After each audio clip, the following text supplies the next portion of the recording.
RTL Matin.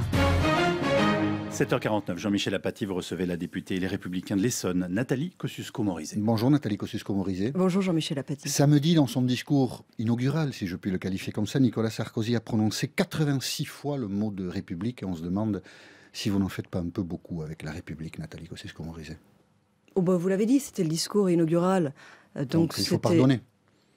Mais c'est pas ça, c'est que c'était normal que ce discours soit placé sous la bannière de la République. C'est le sens du mot. Les Républicains, d'ailleurs, c'était présent dans tous les discours. C'est bien logique. Chacun disait ce que ça voulait dire pour lui, ce que ça représentait comme engagement. Les Républicains, c'est à la fois une identité. Notre parti est en fait issu de la fusion de partis qui, très souvent, ont porté le mot République dans leur titre. L'UNR, l'Union pour la Nouvelle République, l'UDR, l'Union des démocrates pour la République, le RPR, mais aussi les RI, les Républicains indépendants, le Parti républicain. Faut suivre, hein.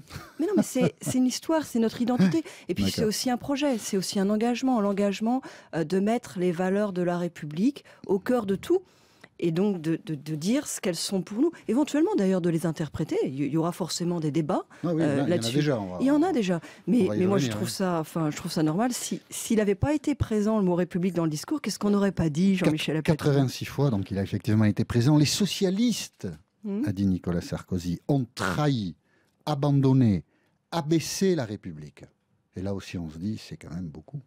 Et c'est là où on en vient à l'interprétation, et c'est ça aussi la grandeur de la politique, c'est de réinterpréter perpétuellement, de pouvoir débattre des choses. Qu'est-ce que c'est que la République aujourd'hui ? Qu'est-ce que c'est qu'être républicain aujourd'hui ? Par exemple, on a eu le débat sur la question de la réforme du collège, on a eu le débat sur l'école. Est-ce que être républicain, c'est promouvoir l'excellence et chercher à faire en sorte que chacun, par le mérite, puisse atteindre à l'excellence, ou est-ce que c'est renoncer à l'excellence au motif que, puisque c'est l'excellence, elle est forcément pas pour tout le monde. Présenté comme ça, évidemment. Ah oui, non, mais attendez, c'est sérieux. C'est dans la suite de la République qu'ont été construits beaucoup des parcours d'excellence. L'idée, pour moi, il y a forcément une élite dans un pays. En fait, vouloir abattre l'élitisme, c'est une bêtise. Il y a toujours une élite. Il y a une élite dans le monde politique, il y a une élite, vous le savez bien, dans le monde des médias, il y a une élite dans le monde économique. La question qui se pose en République, c'est de savoir comment on accède à l'élite. Du temps de l'Ancien Régime, on y accédait par la naissance. Après, on y a accédé largement par l'argent. Avec la République, il faut pouvoir y accéder par le mérite. C'est ça, pour moi, l'interprétation des valeurs républicaines. C'est pas d'abattre l'excellence, c'est pas de renoncer à l'élitisme, c'est de faire la transparence sur la manière dont on peut y accéder et de créer des voies pour que chacun puisse y accéder, en fonction de son talent et de ses efforts. Vous le disiez, Nathalie Kosciusko-Morizet, au sein même des Républicains, il y a plusieurs conceptions de la République et de ce que doit être l'action politique. Il paraît que dans votre entourage, je ne sais pas ce qu'est votre entourage, c'est le Figaro qui dit ça. Beaucoup d'interventions entendues samedi à la Villette sonnaient Front National. Je ne sais pas qui a dit ça, alors, mais je trouve pas que ce soit vrai. On va pas questionner l'entourage, on vous questionne. Voilà, vous. Oui, mais je ne sais pas qui a dit ça et je ne trouve pas que ce soit vrai. Il y avait des sensibilités différentes qui s'exprimaient au Congrès.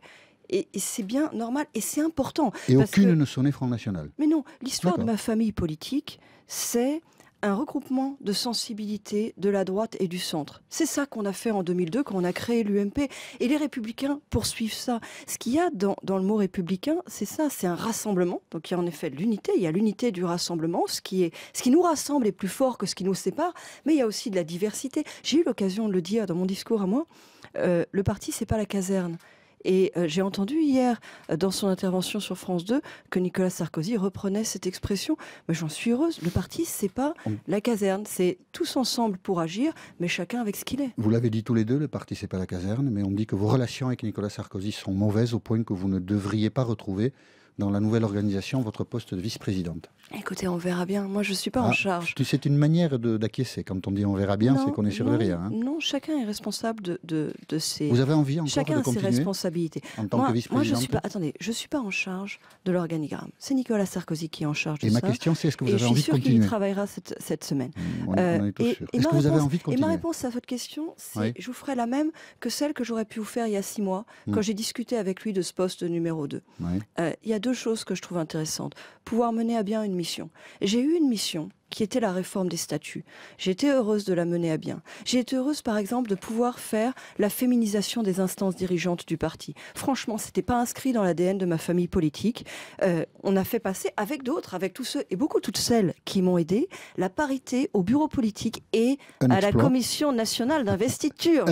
À la Commission nationale d'investiture. Je mesure autant que vous employez que c'est un exploit. Mais oui, mais oui. Donc, je suis heureuse de ce qu'on a réussi. Et vous dites c'est faire. Terminé. Ma mission est terminée. Et celle-là est terminée. Il peut y en avoir d'autres. Et le deuxième volet, c'est que il faut que tout ça se fasse dans le respect des uns et des autres, la diversité des opinions. C'est-à-dire que ça ne fasse pas un psychodrame quand on exprime une opinion divergente. Et moi, je tiens beaucoup à ça. J'y tiens particulièrement parce que c'est ma manière d'être. Mais vous avez beaucoup agacé Nicolas Sarkozy. Tout le monde le dit. Il n'y a que lui qui peut répondre à ça. Après, il vous l'a dit? Pas récemment. Pas récemment, donc il vous l'a dit, mais pas récemment. Alors Alain Juppé, parce que c'est vrai que l'unité chez les Républicains reste à construire, Alain Juppé a dit Nicolas Sarkozy a le parti, moi j'ai l'opinion, et hier soir Nicolas Sarkozy lui a répondu, Balladur, il disait la même chose. C'est pas sympa, hein. Non, Nicolas Sarkozy lui a répondu ça avec un certain humour parce qu'il lui a dit c'est aussi ce que je disais quand je soutenais Balladur et j'ai perdu. Sous-entendu, Alain Juppé, c'est un peu Balladur. J'ai trouvé qu'il y avait dans le propos un recul sur son propre parcours. C'est jamais agréable de reconnaître, de dire qu'à une époque on a perdu, qui était assez sympa. Enfin, c'était pas sympa pour Alain Juppé non plus. Cet échange de passe d'armes entre médias interposés, qu'est-ce que vous voulez, c'est de toute façon, il y aura une primaire en 2016. Il faut qu'on arrête de dramatiser. Sinon, on va pas survivre et puis on va ennuyer les Français. Vous le saurez en 2016. Mais il y aura une primaire en 2016, donc il y aura des échanges, il y aura des débats, il y aura des sensibilités, il y aura un peu de bataille. Et je crois que c'est une bonne chose, non pas qu'il y ait des débats, de la bataille, mais qu'il y ait une primaire, parce qu'il y aura une procédure incontestable pour avoir un candidat de la droite et du centre qui sera fort de cette légitimité-là. Moi, je défends beaucoup le principe de la primaire, pas forcément à la mode en ce moment dans le parti. On a beaucoup de militants qui sont contre, mais moi, je défends beaucoup le principe de la primaire. Je crois que quand il y a débat sur la légitimité, il faut revenir au vote. C'est dit. Nathalie Kosciusko-Morizet, qui agace parfois, parce qu'elle l'a dit, Nicolas Sarkozy était l'invité de l'RTL. Ce qu'il y a dans le mot républicain, c'est le rassemblement, vient de nous dire Nathalie Kosciusko-Morizet, puis peut-être parlant d'elle-même, faut pas que ce soit un psychodrame quand on émet une opinion divergente. Entretien à réécouter et à retrouver sur le site rtl.fr. Merci à tous les deux.